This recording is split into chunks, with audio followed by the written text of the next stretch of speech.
guys, welcome to Social Profs. This is the third video on the chapter Agriculture. In this video, we'll be discussing the major crops in India. So, as we are well aware, the major crops are wheat, rice, millets, maize, pulses. So, all of them are used almost in the entirety of the nation. But they are grown in different parts of the nation depending on the humidity, the temperature required for those crops, the amount of rainfall required for those crops. So based on that, it is distributed. So we'll be discussing them individually. So let's look at rice first. As we studied in the earlier video as well, rice is a kharif crop. So kharif means it is dependent on monsoon or irrigation for that matter. But extensively in India, it is based on monsoon. So the areas where there is high monsoon, you'll have a lot of kharif, that is paddy or rice.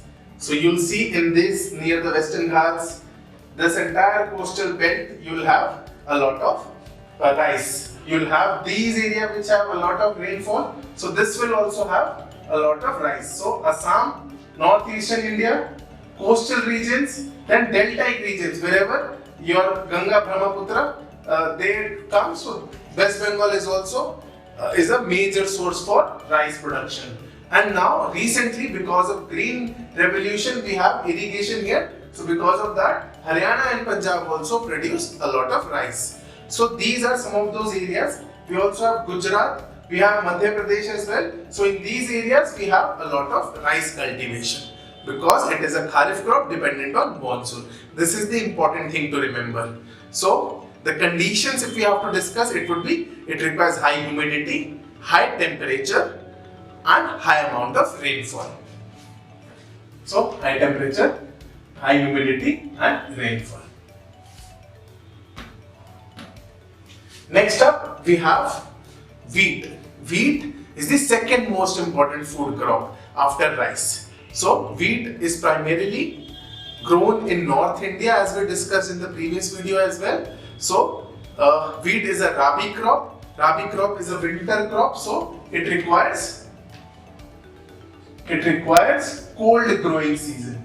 So because at that time we have cold growing season, so during winters we sow these crops and we harvest them just before the onset of summer, so around April. So at that time we have this harvesting season for rabi. Also we have bright sunshine at the time of ripening or harvesting, and we need medium rainfall, 50 to 75 centimeter of rainfall. So because of this, it is grown primarily in those regions where we have winter rainfall. So in these areas we have western disturbances, temperate cyclones. Because of that we have winter rainfall in these areas. So because of that, rice you will see that is found in the Ganga Satluj plain, in the northwest Punjab, Haryana and UP. Then it is also found in Bihar, Rajasthan and parts of Madhya Pradesh. So primarily you will see that it is based only till Madhya Pradesh and up. It will not be found in the Deccan region of India or the southern India. So this is about wheat. Now let us discuss the next crop, millets. So there are millets are basically your jowar, bajra, ragi. These are some of your millets. So these are of coarse grain and high nutritional value. This is very important because millets in a lot other parts of the world and in India as well is used as a fodder crop as well. So it needs to have high nutritional values. In India, you'll find millets mostly in Maharashtra, Rajasthan, you'll see, then you have Gujarat. So it does not require a lot of rainfall. Because of that, you will see that jowar is found in Karnataka, Andhra Pradesh, Madhya Pradesh. Then bajra is found in UP, Maharashtra, Haryana. Then ragi you'll again see in the dry regions. So generally it does not require a lot of rainfall. Jowar requires some rainfall, consistent rainfall in fact, but all the others, they don't require a lot of rainfall. So mostly in the semi-dry regions of the country, you will have the cultivation of millets.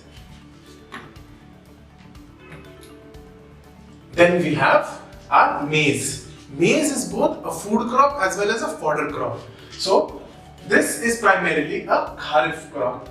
So here you will see the temperature is in the higher side of 21 to 27 degrees Celsius, and it is grown well in old alluvial soil. Because of that, you will see the area is near the delta. So you will see South Karnataka in this region where you have some amount of rivers coming from here.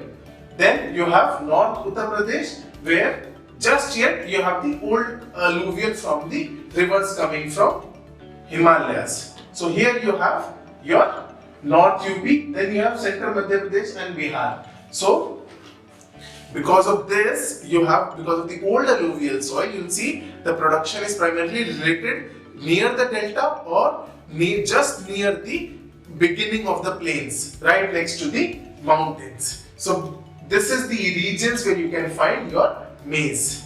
So this is about maize.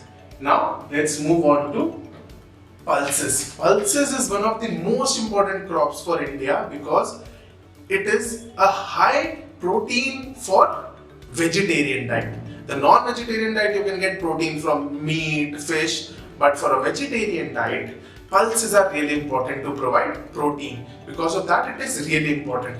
The another factor that makes it really important is that it regains the fertility of the soil. So it restores the fertility.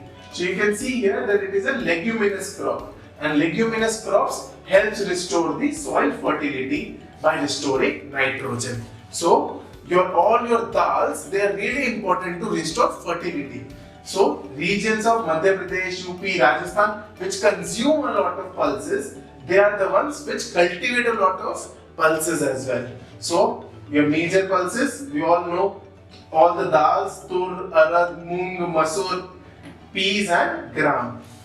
The important thing here is that India is the largest producer as well as consumer of pulses. We produce a lot of pulses as well, we consume a lot of pulses as well.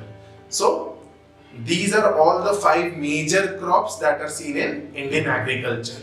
We'll be discussing further about various topics of agriculture in the next topic. Thank you so much.